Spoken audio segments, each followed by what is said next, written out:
ये है हिंद महासागर में भारत के दक्षिण छोर पर एक छोटा सा आइलैंड कच्चातीवू, जो कि 285 एकड़ में फैला है। इस आइलैंड का जिक्र प्रधानमंत्री मोदी ने अपनी रैली में किया था। तमिलनाडु में भारत के समुद्री तट से कुछ दूर, कुछ किलोमीटर दूरी पर श्रीलंका और तमिलनाडु के बीच में समंदर में एक टापू है, एक द्वीप है, कच्चातीवू। अलग अलग नाम भी लोग बोलते हैं, कच्चातीवू। अब मोदी ने तो तीखा हमला किया ही, मगर सबसे बड़ा सवाल जो उठता है वो है 2015 में हुए भारत और बांग्लादेश के लैंड बाउंड्री एग्रीमेंट LBA का, जहां मोदी ने खुद ही 111 एनक्लेव बांग्लादेश को दे दिए। क्या बीजेपी ने भी कांग्रेस जैसी ही अपनी जमीन दे दी थी? यहाँ एक तरफ तो मोदी कांग्रेस पर सवाल उठा रहे हैं, मगर क्यों 2014 में सत्ता में आते ही बांग्लादेश को इतना एरिया दे दिया गया? जो पार्टी अपने आप को सबसे बड़ा राष्ट्रवादी बताती है, उसकी असलियत में सच्चाई क्या है? क्या बीजेपी नेशनलिज्म का चोगा पहनकर खुद देशद्रोह का काम करती है? क्या है इस एग्रीमेंट के पीछे का राज? चलिए जानते हैं पूरी कहानी, आखिर कौन है असली देशभक्त। दोस्तों, ये है भारत और बांग्लादेश का बॉर्डर, जिसके बीच आपको ये छोटे छोटे टुकड़े दिख जाएंगे।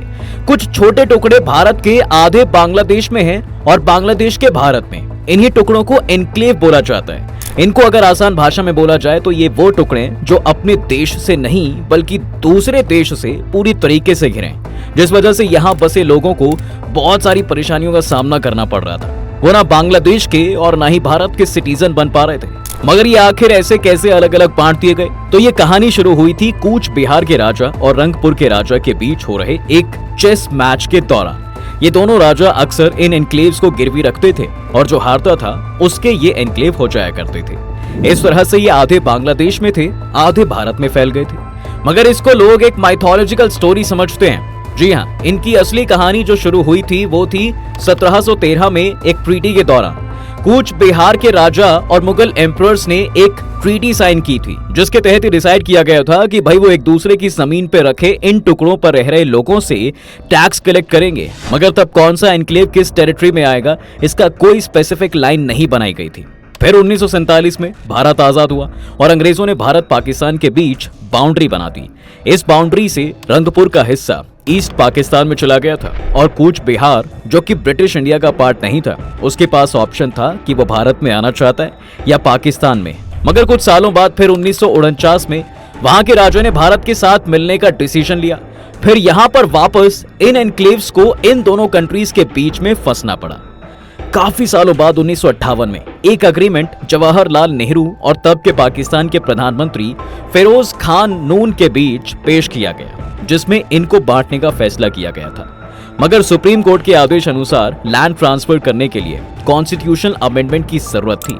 इसके लिए 9th अमेंडमेंट को इंट्रोड्यूस किया गया, मगर तब तक पाकिस्तान के साथ रिश्ते खराब हो चुके थे, जिसकी वजह से इस डील का कोई रिजल्ट नहीं निकला साहब। 1971 का दौर शुरू हुआ, जहां पाकिस्तान से बांग्लादेश का जन्म हुआ। इसके बाद एनक्लेव्स को लेके नेगोशिएशंस का दौर शुरू हो गया। 16 मई 1974 द लैंड बाउंड्री एग्रीमेंट को साइन किया गया। इंदिरा गांधी और शेख मुजीबुर रहमान द्वारा। बांग्लादेश ने जहां ऑफिशियली इस डॉक्यूमेंट में हामी भर दी थी, वहीं भारत ने फिर से कॉन्स्टिट्यूशन अमेंडमेंट का हवाला देके इसको ऑफिशियली पास करने से रुकवा दिया। 1975 में अचानक ही शेख मुजीबुर की मौत हो जाती है, जिसके बाद भारत और बांग्लादेश के रिश्ते में बहुत सालों तक दरार पड़ गई थी। ऐसे ही बहुत साल बीतते चले गए और इन दोनों को अपनी आइडेंटिटी नहीं मिल पाई।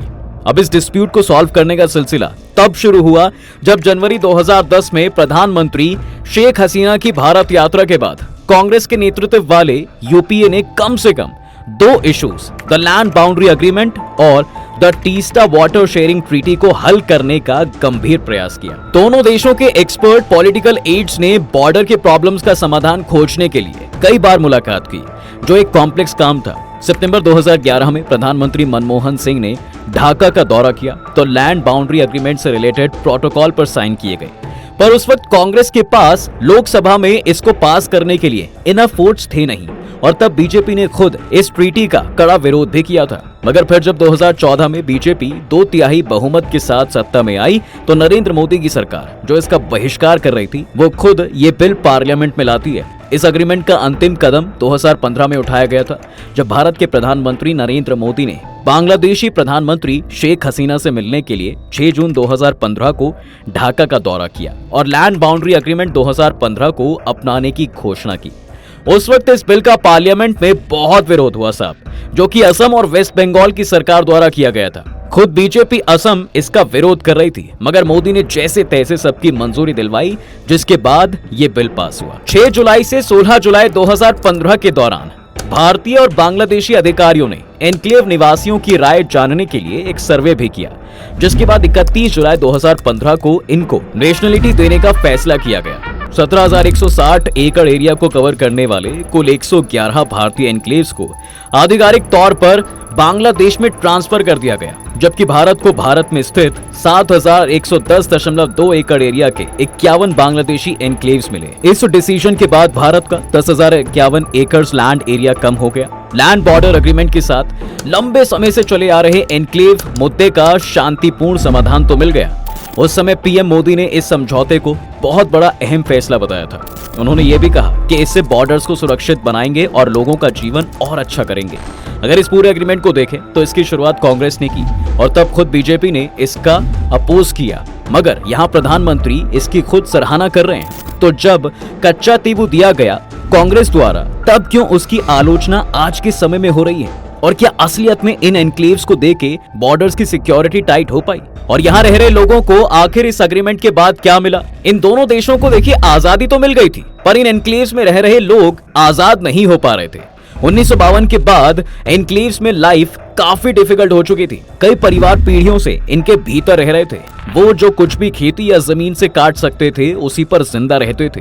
लेकिन 1950 न्यू नेशनल आइडेंटिटी और बॉर्डर सिक्योरिटी के आने से उनके सर्वाइवल में और भी ज्यादा डिफिकल्टी आने लग गई।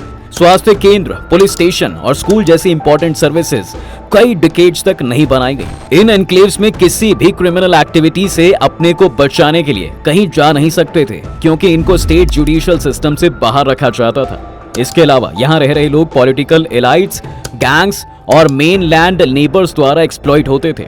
भारत और बांग्लादेश ने इस एरिया का विकास करना तो शुरू किया, सड़क और इलेक्ट्रिसिटी सप्लाई करनी चालू की, मगर ये डेवलपमेंट इनकी बाउंड्रीज तक आके रुक जाया करती थी, क्योंकि भारत ने बांग्लादेश से घुसपैठ को रोकने के लिए बंगाल बॉर्डर के एरिया में फेंसेस और चेक पोस्ट लगा दिए, जिसकी वजह से इन लोगों का अपने ही एरिया में आना जाना भी रुक गया था। इन सब की वजह से अपनी बेसिक नीड्स और इकोनॉमिक नीड्स के लिए आसपास के देश में अवैध रूप से एंट्री करने लग गए थे, जिसकी वजह से इनको पुलिस हिरासत में ले लिया जाता था। 75% से अधिक बांग्लादेशी एनक्लेव्स भारत में बिना किसी ऑफिशियल डॉक्यूमेंट्स के भारत में एंट्री करने के आरोप में गिरफ्तार हुए और कई सालों तक यहाँ की जेल में टाइम भी बिताया।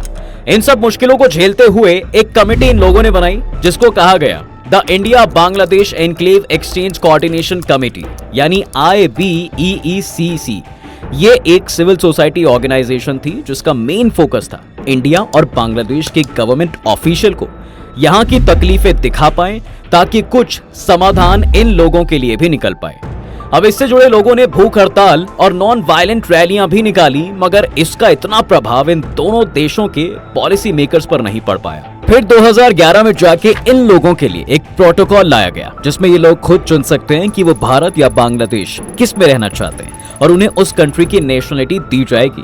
प्रोटोकॉल की रिपोर्ट तैयार करने के बाद 2011 में एक इनिशियल पॉपुलेशन सर्वे किया गया था। 2015 में वापस एक जॉइंट सर्वे किया गया, जिसे 162 एनक्लेव्स में ये कंडक्ट करवाया कि कौन रेजिडेंट सर्टिफिकेट लेना चाहता है और कौन कौन नेशनलिटी सर्टिफिकेट। कुछ लोगों और आलोचकों ने इस सर्वे की खामियां भी बताई, जैसे कि उन लोगों को काउंट नहीं किया गया जो वहां उस वक्त मौजूद नहीं थे, और लोगों के घर के मेजरमेंट्स भी ठीक ढंग से नहीं लिए गए थे। 2015 के सर्वे के मुताबिक बांग्लादेश के अंदर 111 भारतीय एनक्लेव्स में रहने वाले टोटल 38,521 लोग और भारत के भीतर 51 बांग्लादेशी एनक्लेव्स में रहने वाले 14,863 लोग दर्ज किए गए। इंडियन गवर्नमेंट के अकॉर्डिंग बांग्लादेश में भारतीय एनक्लेव्स में रहने वाले ज्यादातर लोगों ने बांग्लादेशी नागरिक बनने और अपने घरों में रहने का विकल्प चुना, जबकि 989 लोगों ने भारतीय नागरिकता बनाए रखने और भारत में जाने का डिसीजन लिया। दूसरी ओर भारत के अंदर बांग्लादेशी एनक्लेव्स में रहने वाले सभी लोगों ने भारतीय नागरिक बनने और भारत में रहने का विकल्प चुना। 30 नवंबर तक बांग्लादेश की ओर से 920 लोग भारत आ गए थे, जबकि 61 भारतीय एन्क्लेव निवासियों ने अपना मन बदल लिया और बांग्लादेश में ही रह गए। सोशल डिविजन्स की वजह से इन एन्क्लेव में रह रहे लोगों के निर्णय लेने में महत्वपूर्ण भूमिका निभाई कि क्या उन्हें सीमाओं के पार बसना है या अपने घरों में रहना है। बांग्लादेश के अंदर कुछ हिंदू एन्क्लेव्स परिवारों के लिए एनवायरमेंट उतना अच्छा नहीं था, जिसकी वजह से उन्होंने भारत में बसने का ही डिसीजन लिया। जिन लोगों ने रिलोकेट होने का विकल्प चुना, उनके सेंटिमेंट कहीं ना कहीं ये थे कि भारत हिंदुओं के लिए और बांग्लादेश मुसलमानों के लिए है। हालांकि धर्म ही एकमात्र प्रेरणा नहीं थी। एन्क्लेव के लोगों ने उस स्थान के प्रति गहरा लगाव माना जहां वे पीढ़ियों से रह रहे थे, जैसे कि विशाल बहुमत ने वहां से नहीं जाने का फैसला लिया। इस तरह भारत में मुस्लिम एन्क्लेव लोगों ने भारतीय नागरिकता चुनी, जबकि बांग्लादेश में कुछ हिंदू एन्क्लेव लोगों ने बांग्लादेशी बनने का फैसला किया। जिन लोगों ने भारत आने का फैसला किया, उनके लिए मजबूत अर्थव्यवस्था और नौकरी की अधिक संभावनाओं और आर्थिक अवसरों की धारणा एक इम्पॉर्टेंट मैटर था। सेंटर ने इन लोगों के रिहैबिलिटेशन के लिए 3048 करोड़ पैकेज निकाला ताकि इन्हें भारत में कोई दिक्कत ना आ पाए।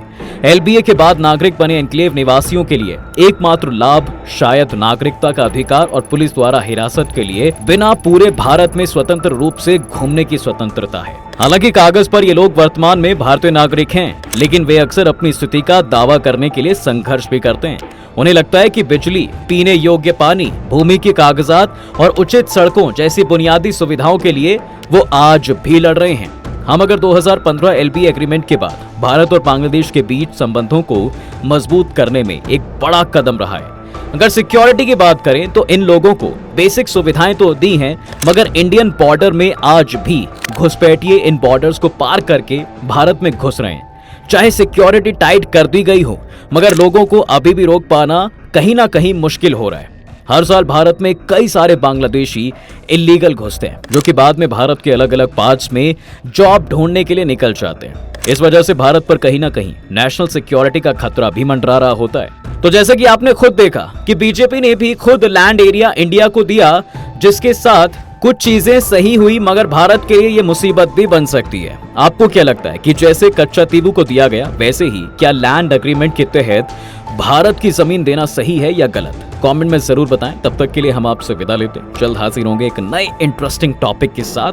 अगर ये वीडियो पसंद आया है तो इसे अपने दोस्तों के साथ शेयर कर दें, और हाँ, वीडियो को लाइक करना ना भूलें। और अगर आपने हमारे चैनल को अभी तक सब्सक्राइब नहीं किया तो वो भी कर दें। साथ ही बेल आइकॉन प्रेस करना ना भूलें ताकि हमारी वीडियो आप तक जल्द से जल्द पहुंच सके।